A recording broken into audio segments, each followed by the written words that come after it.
Welcome to the Action Network podcast presented by FanDuel. This is our expert's guide to betting series, UFC edition. I'm your host, Maria Marino, joined by two UFC betting experts here at Action Network, predictive analyst and former fighter Billy Ward, as well as our projections kingpin, Sean Zerillo. Sean and Billy can also be heard every Friday breaking down fight cards on our UFC betting preview episodes right here on the Action Network podcast. Billy, I'm going to start with you here. I want to find out the expertise of both of you and what makes you qualified to bet UFC. But because you are a former MMA fighter, can you tell us a little bit about your background and how you got into that? Yeah, fairly typical athletic background as a kid. I played basketball, football, baseball. Basketball was my big thing, but I realized that wasn't going to continue on into adulthood or college, for a lot of reasons. And my senior year of high school, just found a local MMA gym and started training there. Took a few amateur fights. It kind of started out as something I just wanted to try, and then it went fairly well. And you just kind of keep doing it. Next thing you know, you're signing a professional fight in 2, 3, 4, and here you are. Next thing you know, I feel like that's not the experience of most people, but we'll take it. And then how did you sort of cross over into the betting space? Yeah, I mean, anytime you're out at the bar with your buddies watching fights or, sitting in the audience of some local fights, we're always betting on who we think is going to win, even if it's just $1 with your friend based on the walkouts. And then what actually got me into it, especially as DFS became so big, is once they offered UFC DFS, I thought that would be somewhere I had a big edge. I always played fantasy football and fantasy sports, but obviously having the fighter background, I thought that would be more my lane. And then here in Michigan, we got legalized sports betting in 2021, and that's when it really took off for me. I've been basically betting almost every UFC card ever since. Sean, we know you're also an expert in MLB, had you on that Expert's Guide to Betting podcast, but tell us about the UFC side of things for you. Yeah, I became a fan of MMA and the UFC after The Ultimate Fighter 1. I pretty much watched that whole season. They're now at season 30, which seems crazy to say, but Forrest Griffin, Stephan Bonnar, that original fight, still one of my favorite fights ever and something that will stick in my memory forever, but sort of fell away from the sport for a little bit, came back to it, as I got older, and then really took it much more seriously once the pandemic hit and the UFC was the first sport back going other than horse racing.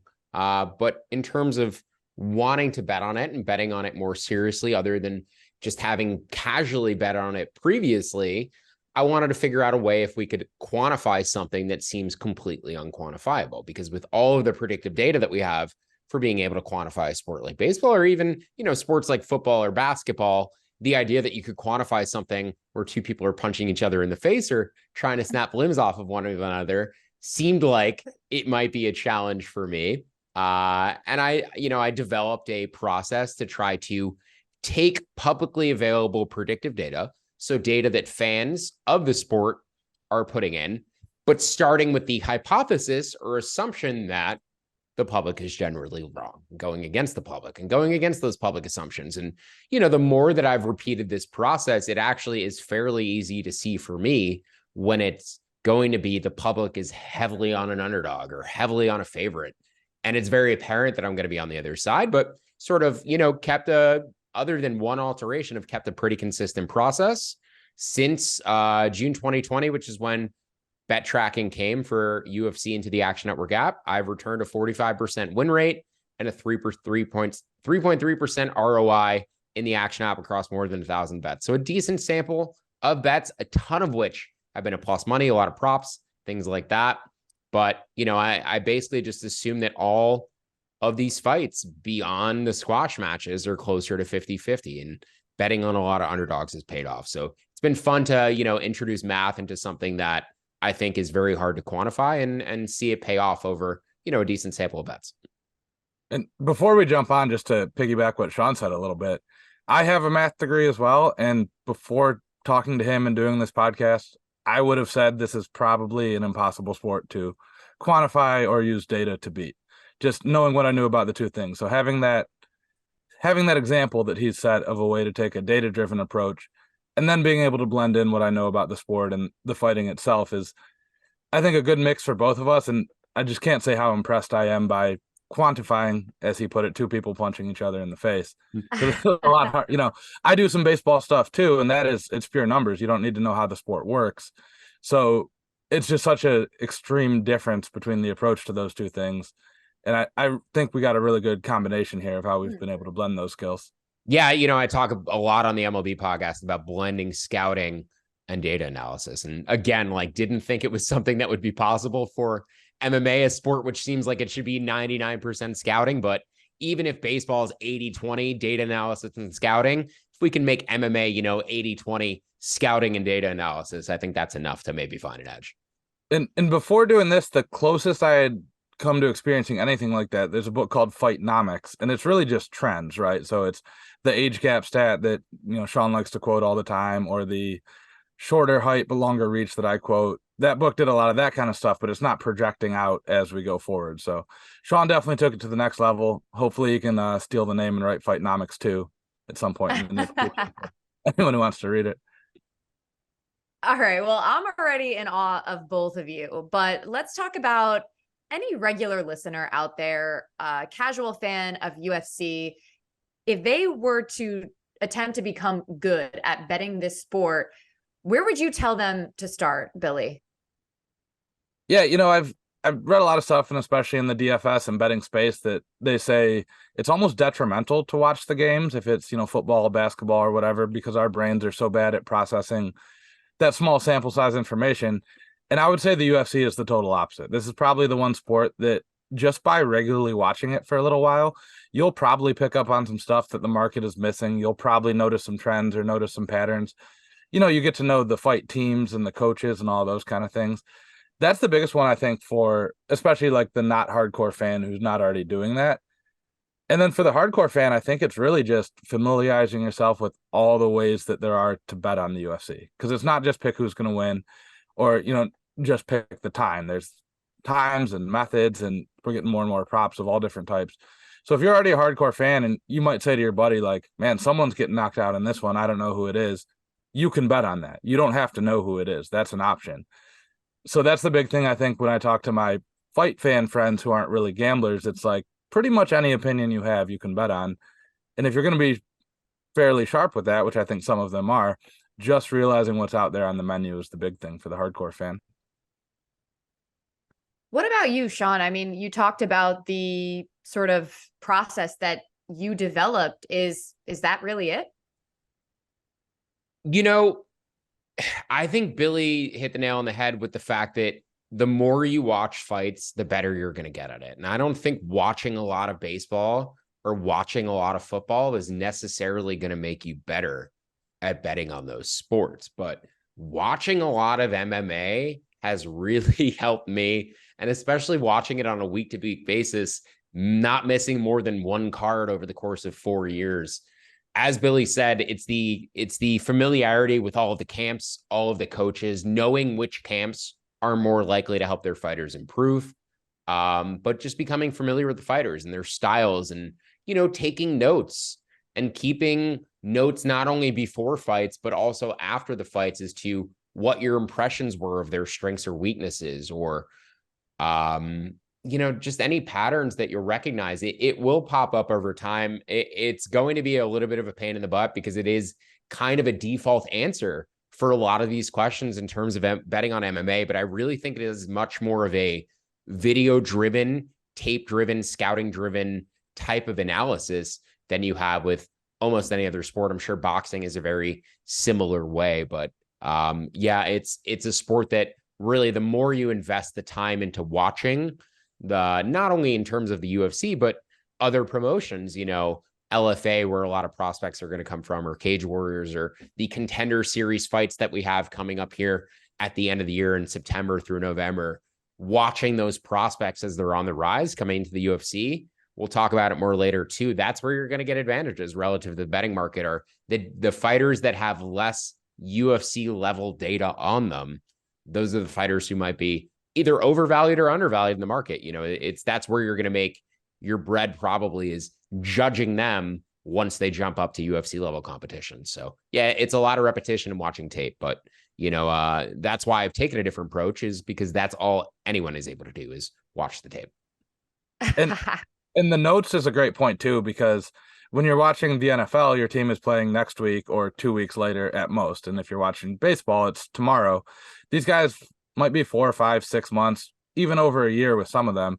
And I need to be better about that, because Sean, you've reminded me of stuff of some guy that hasn't fought in 14 months. I'm like, oh yeah, I did have that impression. So doing that and then organizing it in a way that you can find it the next time they fight, which is, who knows, right? We don't know when the next one's going to be. I think it's much more crucial than a sport where you're seeing the same teams and the same players every week or two at most. I literally have 1,000 pages of notes on UFC fights over the past, 2 or 3 years. And it's just in a document. And when a fighter comes up, I control F and search for his name in the document, or her name in the document, and able to identify, past analysis on them that I might have thought going into a fight, and then my thoughts after a fight. So yeah, I really think, taking notes, like Billy said, and just like it's a good reminder when you haven't seen somebody for 6 months, or even on an upcoming card, we have a fighter who hasn't fought in 2 years. And I believe I do have at least some sort of dossier on him. Right. It's like before you take an exam, you have to have a way to review. So to be able to go back and look at those notes when there's been so much time that has passed from fight to fight has got to be helpful. What other rules or just basic pillars would you recommend we know, Billy? Well, to the last point before we get too far ahead, you don't have to bet while you're doing all this, by the way. Like, you should be doing all of the things we said before you make your first serious bet. If you want to bet $1 or whatever, just for your own tracking purposes, that's one thing. But, get yourself familiar and get comfortable with it. And with some of the pillars, like we're going to talk about, I think the biggest thing, at least for me, is that so much of the game is figuring out improvements or declines in a fighter's skill set, partially because of that gap that we're talking about and how frequently they compete. So, it's not just age. Sean does a good job in a lot of our podcasts of pointing out trends where heavier fighters can age a little bit better than lighter fighters based on their weight class. Or, fighters who are really good athletes coming over from another combat sport, but less time in the game, they probably have a higher ceiling and are going to continue to improve in a way that a guy who's been just an MMA fighter for 10 years isn't, even if that person's younger. So just understanding that we're trying to figure out not how good they have been, but how good they will be. And that varies a lot more than it does in other sports. And then there's some of the obvious ones we talk about that aren't really, they're not rules in the strictest sense of the word, but usual trends. We don't like to bet on retiring fighters, even though Sean just hit a big one on a retiring fighter last week. Always bet cardio is the other one I referenced earlier. Shorter fighters with longer reach. Just the more of those you can have in your brain. And then also knowing how to calibrate that, right? Because none of those are 100% accurate. You're never going to get that every time. But the more of those you can weigh in versus what you see on the video and in your notes, just the more success you're going to have. Sean, what would you say is uniquely challenging about betting UFC? I think it's the sport where recency bias is the strongest, and you really can't, it's very difficult to judge class levels of fighters relative to one another.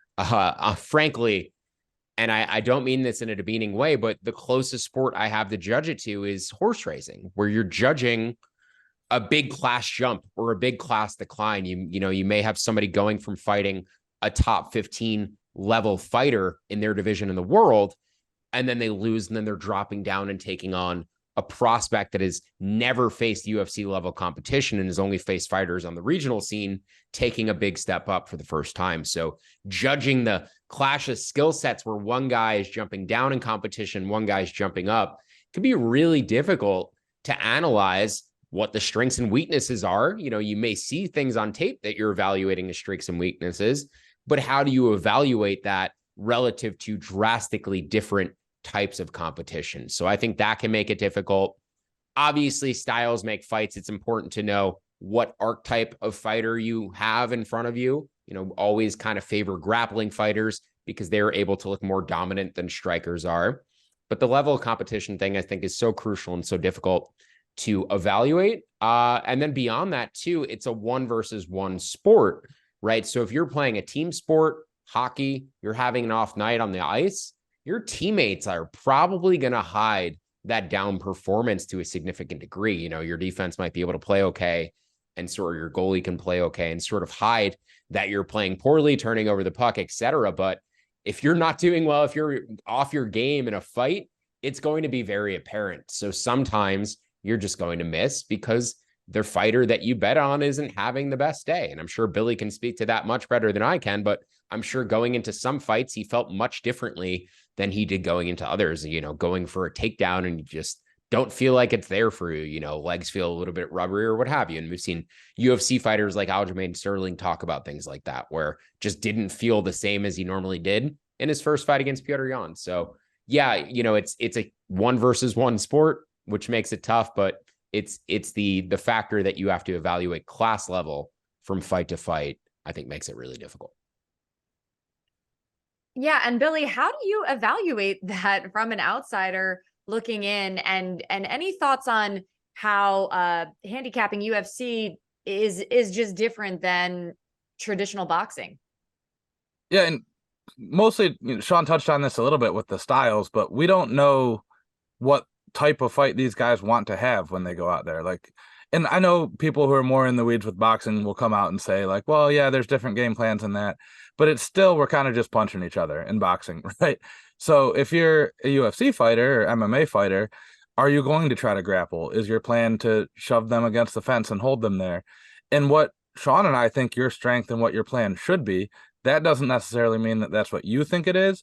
And sometimes, even if you or your coaches think that's what it is, you might just get too excited and want to throw bombs out there. So I think that's one of the bigger challenges relative to boxing, and especially team sports, or I guess it's almost similar to team sports with coaching decisions. But we can think we know that fighter X has a huge advantage in this area, but we don't really know if they're going to use that. So we're not only evaluating their athletic ability, we're evaluating the psychology behind it, whether we think being in front of a home crowd is going to get them too hyped up so they go out there and want to have a fun fight more than win. That kind of stuff I think is very different, partially because, as Sean pointed out, it's one-on-one. So if the left guard for the Eagles gets really hyped up before a football game, we're not going to notice that the way we would with a UFC fighter who is the whole team. Well, as far as the things that are more concrete, the data points that you could potentially use, what are the most important resources, Sean, that are out there, if any, to help you better predict how this type of sport is going to go? Yeah. So, as I mentioned before, there are publicly available data sources where people do predict fights. If you go on Tapology, SureDog, that's where you'll find fighters' records, their record history, their percentage of finishes, how all of their fights ended. But Tapology actually does have a tool that allows people to predict fights. And generally speaking, there's actually a pretty sufficient data sample in terms of the number of predictions on those fights. Even for these lower level cards, like you get at the UFC Apex, there's still over 1,000 predictions on these fights, and it's breaking it down into decisions, knockouts, and submissions for each fighter. Now, as I said, I'm mostly trying to take that predictive data on its head and assume to a degree that the public is wrong, but that doesn't necessarily mean that I don't think those percentages are invaluable to look at, because I think, largely speaking, when you take those percentages and, you take a percentage of each fighter's win condition, right? So if you assume that the betting market is correct, say the betting market makes the fight 50-50 and is -110 on each side. Well, if you look at the percentage of knockout predictions or submission predictions or decision predictions for either fighter on Tapology, multiply that percentage by the 52% win probability or 50% win probability that the betting market is giving you, you can actually see roughly where the prop market for each of those props should be. So finding tools where people are predicting fight outcomes, I actually think are valuable data, more so for prop betting and seeing roughly what they think the percentage chance of a decision versus knockout versus submission is for either fighter. So comparing that data, I think, could be valuable. But as Billy and I talked about earlier, watching the fights is going to be your best friend. So YouTube for regional fights, ESPN Plus, UFC Fight Pass for UFC fights or UFC branded regional fights. Those are all going to be the things that you spend the most time with is watching tape. And it's for a minimal cost. You can do a pretty good job of being able to access any fight that you would need. And I guess that's more advisable than just walking down to the neighborhood bar that might be, airing the fight on pay-per-view. Probably not as easy to, really follow and pay attention. But Billy, can you just describe an ideal betting opportunity heading into a fight? Yeah, I think for me, it relates to what Sean was saying. It's a prospect that for some reason or another, I feel like I have more information on than the market. Could be a good thing, could be a bad thing. I've been on both sides of that. And for me, often it's because I either know the person, like I trained with them at one point way back when, or their camp, or know somebody who knows somebody about them that probably isn't baked into the market. Because at the end of the day, we're not trying to predict fights. We're trying to say when we think the market is wrong, or when we think we're off the market by X amount. And there's no better time to do that with them when you have some information that somebody else doesn't have. So it happens less and less as I'm getting older and farther away from the game. But for me, there's a couple times I knew Jamal Hill, the current light heavyweight champ, pretty well in our regional days. We fought on some of the same cards, and I have bet him in every one of his UFC fights. We're now at the point he's the UFC light heavyweight champion. I'm not saying anything that other people don't know at this point. So having those, not broadly applicable to most people listening to this, unless you also fought professionally or trained with guys who did. But that is it for me, as someone I just know from local regional scenes, and the market doesn't know what I do about them. Well, I think understanding where you can find an edge as far as where the market is wrong is great, because if you don't know who's going to win the fight, you can at least still attack it from a prop perspective. Sean touched on this a little bit, but what do you make of the prop market? It's interesting because I feel like we're just scratching the surface with the prop market in UFC betting or MMA betting in general. So it's been huge. Sean is an expert at finding very specific bets. Our friends at FanDuel have done an awesome job with the split round props that I really like, where if I think, it's going to take a long time, but I'm not trying to pick exactly what round or exactly when. So it's definitely been a huge edge. I'd love to see specific stat prop markets pop up the way we have player props in other sports. But outside of that, it's just knowing what all your options are and keeping up with when they add new ones, because I think those split rounds are fairly new. We're starting to see spreads come up as an option, which is pretty new. So just keeping up on all of those options and trying to match them to your opinions on the fight is important. Sean, anything to add there? I think props in MMA give you sometimes a more optimal way to bet on fighters. Now, sometimes it could backfire on you, like at UFC 290. I bet Alexander Pantoja inside the distance and probably could have just taken his money line, which I also showed an edge on and been happy and been profitable. But, sometimes it can feel like you get too cute. But I think a lot of the time, more of the fighters' win condition should be weighted towards a particular prop than it is. And I think you can find more value betting on specific winning method props or specific round props than you can just taking a money liner. I think there might be instances where, we'll talk about live betting, but where it's not worth taking a fighter pre-fight, where one fighter is clearly worth betting pre-fight because they're likely to win in round one, and you should just be taking their round one prop as opposed to their money line. So one ideal betting opportunity, I just want to back up one question too, that Billy and I both like, and we've talked about quite a bit lately, is fights that are heavily favored to go to a decision, or at least moderately favored to go to a decision, at least I'd say minus 200 or better to go to a decision. When there is a very big underdog in a fight that is likely to go to a decision, that is more often than not an underdog that I want to back, just because judging in MMA is so bizarre.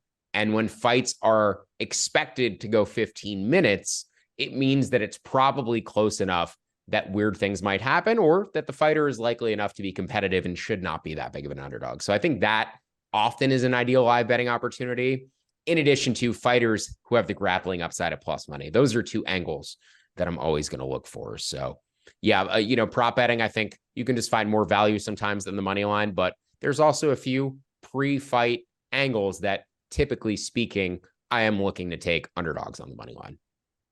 And to add on to Sean with the props, he does a really good job of getting longer odds or more specific with props, but you can play it the other way too. If you think this fight's going to be close, take the round over. It might not be as good of odds as someone to win in round 3, but you can kind of calibrate that to your risk tolerance to an extent, where if you want to take big swings for a little bit of money, go ahead and pick specific rounds. Or if you want, to have a better chance of winning but less payout, there's ways to do that too. So it gives you some optionality there with how confident you are in your opinion and or how much you want to risk it. Billy, how do you approach live betting UFC? Yeah, I mean, this is a big topic for both of us. And I have to say, I wasn't a huge live bettor until Sean started convincing me that it's probably the way to go in a lot of places. But the biggest thing I think people need to realize is it's the only sport where you don't know the score, right? So after every round, the judges have written down who they thought won, but outside of rare instances in certain states, that's not public. So the biggest thing, if you want to start getting into the live betting game, is just figure out the judging criteria, figure it out a little bit better than the sportsbook's algorithms. And we see it all the time, a fight that's 1-1 headed into the third or 2-2 headed into the fifth by, what we think as a fan, and one fighter's a heavy underdog. So unless he was totally out of gas or about to get beat up at the end of the round, that's a pretty obvious opportunity. And obviously there's some cardio stuff that Sean's going to talk about that's his angle, but just getting as good at judging fights you can, and not judging who you think won, but judging who you think the judges won, because those can be very different and it's tricky. And that's why there's a Twitter controversy every time there's a split decision, no matter who gets it. But accept that who you want to have gotten the round isn't necessarily who the judges think did. Once you start thinking like them, you'll find some opportunities that the sports books miss. Sean, what about this cardio angle? Yeah, I think as somebody who does not have the technical fighting knowledge that Billy has, or has never competed in the sport itself, because, I played baseball growing up, so at least I have knowledge of how the game of baseball works, but I've never trained in MMA. But one thing that I think anybody is capable of seeing, even if you've never fought, is cardio. And it's very obvious when fighters slow down late in fights or are able to maintain their pace throughout a 15-minute fight or a 25-minute fight. I think if you're just a general sports fan, I think cardio is very apparent. It's easy to see when people slow down. And it's also very noticeable when fighters slow down when the pace hasn't been particularly high in a fight. And that's the fighters that I really want to bet against. They're the ones who are in sort of moderately paced fights, and they're slowing down regardless. And oftentimes those fighters tend to be fighters who finish their opponents in round 1. So those fighters are the perfect archetype to bet against after the first round. You're avoiding the danger of them potentially beating you on a money line in round 1. And then you're betting your fighter after they've likely lost the first round at a better price than you're getting pre-fight, as they're coming into their likelier win condition. I've been giving out live bets pre-fight on UFC for, I'd say, over 2 years now. I need to go back and track what my actual win rate is, but I would guarantee you it's around 66%. And most of it is at plus money. Cardio is the king of betting MMA. I'm always going to bet on the fighter with better cardio, unless the skill discrepancy is extreme elsewhere. I think it's the biggest edge in sports. And open scoring would destroy that, because, as Billy said, it's the one fight, or it's the one sport where we do not know, and the fighters do not know what the score is. But most importantly, the sports books also don't know what the score is. So sometimes after round 1, if it's close, or after round 2, if the fight has been close, you can get plus money on one side on one fighter and plus money on the other side on the other fighter. And it's an easy arbitrage opportunity. Generally not something I even do, but if that is how you want to bet it, that is available too.